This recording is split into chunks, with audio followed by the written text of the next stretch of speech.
evening and welcome to The Pitch. My name is Parker and I'm co-host of Mile High Hotspur podcast right out of Denver, Colorado. So now I'm bringing a new segment to the channel. This one's called Parker's Pitch.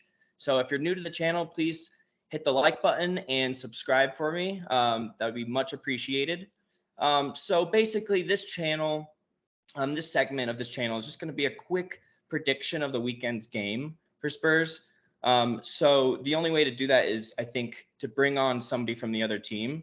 And it's always good to have a bit of banter, someone to play devil's advocate, something like that. So yeah, I'm going to bring on my longtime friend, Josh. He's a Chelsea fan. So without further ado, Josh. Hey, how's it going? What's going on, Josh? Welcome to the channel. Thanks. I really appreciate you having me. It's an honor. Yeah, man. So we got a crucial game coming up this weekend against Chelsea. I think both teams are really going to want to, continue their winning streak. And it's a good old fashioned London derby. So yeah, I'm really looking forward to it. What do you think about it? I think it's going to be intense. It's going to be really interesting. It's a really big test for both teams, really, because Tottenham were looking pretty good at the end of last year. They've kind of continued that form into this year. Chelsea are still a bit of an unknown. I mean, they've been a bit of an unknown for a few years, but they still win trophies, so there's still confidence there. Yeah, you guys find a way to do it. So, I think match game 1, you guys didn't even look that good, but somehow you pulled out a win, didn't you? So. Not at all. No, Georgie, he's always reliable, even without the skip. Yeah, definitely, man. Cool. So I know there are a couple players that are missing from that Chelsea squad coming up this weekend. I think it's Marcos Alonso and Kovacic. Yeah. So Alonso, he's just out because he's trying to go to Barca. That's just for sure. I don't understand how they're going to afford him, but that's what he wants. And then from there, Kova did just pick up an injury. I was watching the press conference with Tuchel, and he said it was like more of a precautionary. So I'm hoping it's nothing too big. It seems like he always gets hurt before like these big games somehow, and he's so crucial. I think Kovacic is one of the most underrated players in the Premier League, just in general. Yeah, he's one of those defensive midfielders that you kind of need on your team, kind of like Conte. Big time. I'm surprised that Conte's still on your team. Like when I was looking at your squad. I think he's just loyal. I really think it's what it is. He won the league here. He won a Champions League here. So I think it's just I don't think he has many years left. I'm not too sure what it is. Like, because he's picking up more injuries. Like maybe earlier in his life, like his fitness. It's not too. I'm not too sure why. But it seems like he's starting to just coast a little bit to the end of his career. So maybe he just wants to deal with Chelsea. Yeah, maybe you're right. I know it's a bit concerning for Spurs fans because I think we've lost the last 7 games against you guys. I know we lost 3 in like a matter of 4 weeks in January of this year. Yes. Oh yeah, that is so right. Yeah. Because it was 4 meetings last year. Chelsea won all of them, and I don't think Spurs even scored a goal either. Yeah, no, I don't think we have either. I think I read a stat that we haven't scored a goal against you guys since November of 2018. Wow, that's I can't even. How is that even possible? That's like 4 years. So much football, yeah. It's so much. Like just watching the whole time without a goal. That's incredible. Yeah, I'll take it. I don't understand, but I mean, a lot of Spurs fans this year are very optimistic. Do you see like Spurs having like a different season this year? Do you think there's a different kind of spark to them? Definitely. I think there is reason for optimism for sure. Just because, especially with the team that they already had last year, and Kulusevski seemed like he was like really a revelation at the end of last year. And he's just continuing it. So I think, and then with the extra transfers they brought in, like I think then Sessegnon going to grow into it more. I think Bissouma, that was a great signing. Lenglet is the one where I think the biggest issue with Tottenham are their defense, and they brought in Lenglet, and I think he's still fairly like a question mark. I don't know how good he is. You kind of worry when teams like Barca just let players leave, like really what their quality is. Yeah, I think that's what most Spurs fans are screaming out for. We just want a center back, another one, because Lenglet, I think he has a lot of potential, and I think he's going to do well, but we still need some more backup in the back. So, so yeah, what do you think about Antonio Conte? I know he was, your manager at your club for a while. What do you think about him?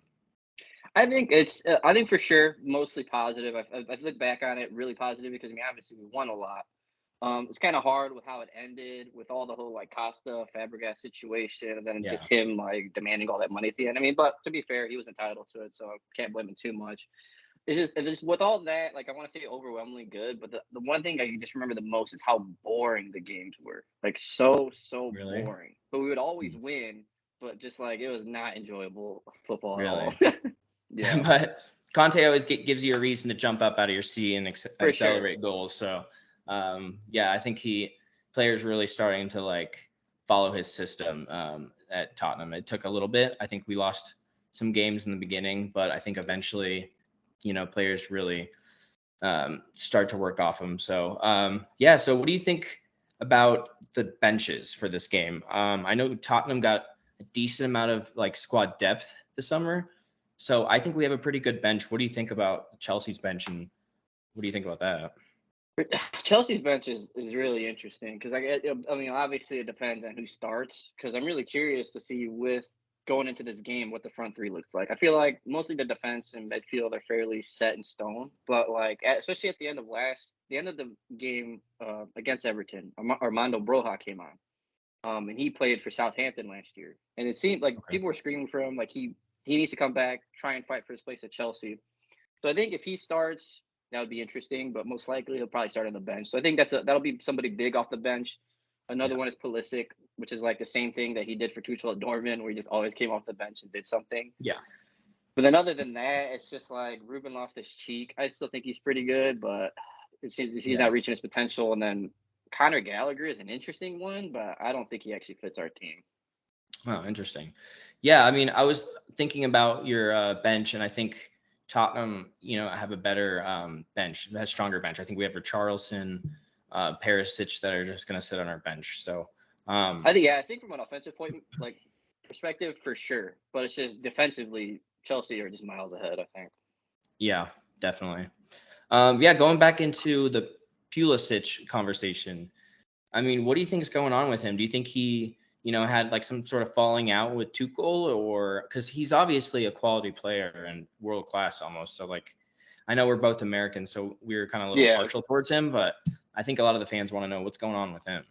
Yeah, more than anything, I want him to succeed. And it really seemed like that was gonna happen at the end of that the lockdown year where he was just on fire. Like I don't know if you remember Mhm. that game against Liverpool where he basically Yeah, just did everything himself. I was like, if we can just get that week in, week out, he's a world class player. Just he'll be automatic name on the team sheet. Don't even yeah. think I mean, about it. he's capable of doing that almost every game, I think, in my opinion. So Yeah, it's just I'm really curious what the issue is. Like it's just I mean, it seems like sometimes he's scared to take people on. His passing isn't great. His finishing mm, isn't always the most consistent. But I think it's just we have to play him. Like I think it's just with that the quality's there, the yeah, potential's there. I think he just needs to play consistently, and it's not really too sure why Tuchel doesn't pick him yeah. consistently. I think if he Curious. plays consistently, like he probably would get that confidence, and it's incredible what confidence can do to your game.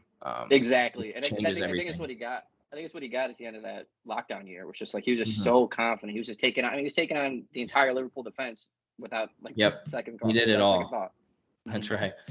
So let's final this thing up. What do you think the score is going to be this weekend? I would say my head probably is like a draw. I'd say either 0-0 or 1-1. But my Yeah, heart says Chelsea 1-0. yeah. Well, that's a good shout. I know right now I'm not gonna say that we're gonna get a clean sheet, Tottenham. I just don't trust our defense yet. So I'm gonna say you guys are gonna score 2 goals, but we're gonna score 4. So I think it'll be 4-2. I think Kane will get 2. I think Son will get 2 as well. I think they're both Wow. because the first match, they kind of underperformed a little bit. So I think they're gonna be even more hungry this game, and I think Conte is really going to push them to make a difference this game because it's a crucial game, right? Like, I mean, like Sets the everybody knows tone. that. Yeah. So yeah, that's what I think about it.